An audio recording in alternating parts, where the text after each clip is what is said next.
duck breeder in LaGrange County is under quarantine after bird flu was recently detected in its flock.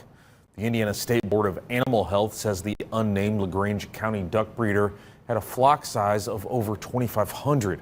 The duck breeder has been quarantined, and a 10-kilometer control area is in place around the duck breeder, including parts of Elkhart, LaGrange, and Noble counties.